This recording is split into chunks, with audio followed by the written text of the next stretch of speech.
my faith really started to develop in high school. It was, yes, I told you that we were cradle Catholic. I was a cradle Catholic growing up, but I didn't really take ownership of my faith before that. It really wasn't something that I had a very hard grasp of or a good understanding of, right? And that's kind of hard. It takes maturity, right? Yes. It takes maturing to understand that and to own that. And that started in my freshman year of high school with a retreat, one of my first retreat. And I remember coming home from that retreat thinking, wow, this is something that I can continue doing. This is a community that I can see myself getting involved with, feeling at home with, and really just being a part of.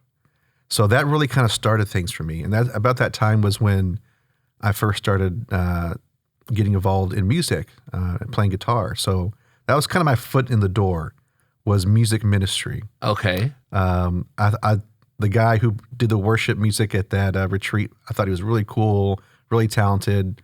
His name is Dave Reggett, so shout out to Dave.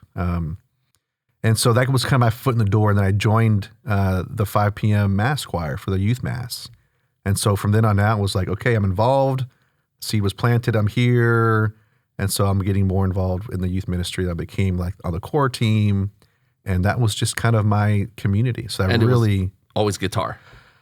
That's what got me in the door, right? That's what kind of got me in there, playing guitar, being involved in music ministry. But then this, like, right, these roots are really taking grasp there. Yeah. And then, like I said, helping out with retreats in the future, being a core member, and drawing others in.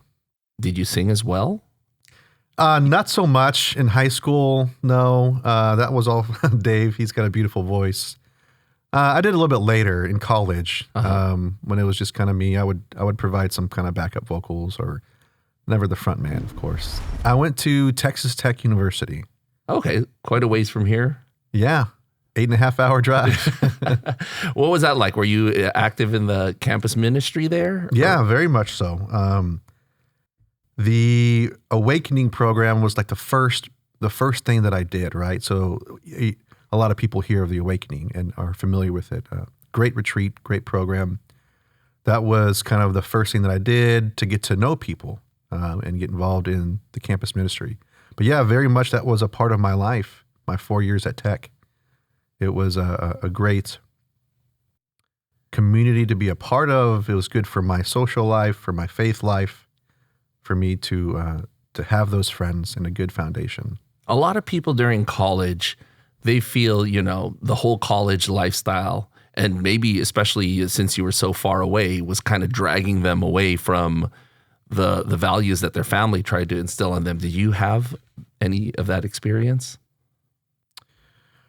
Not necessarily. I would say that, yeah, sure. There are times when you go through, or I'll speak for myself. So yeah, there were times when I was going through tough times academically or in a relationship, but honestly, it was the church community. It was the community there that really I looked to, right? Aside from my confidants, my close friends and family, I was able to reach out to them in those tough times that I was struggling with, whatever it was,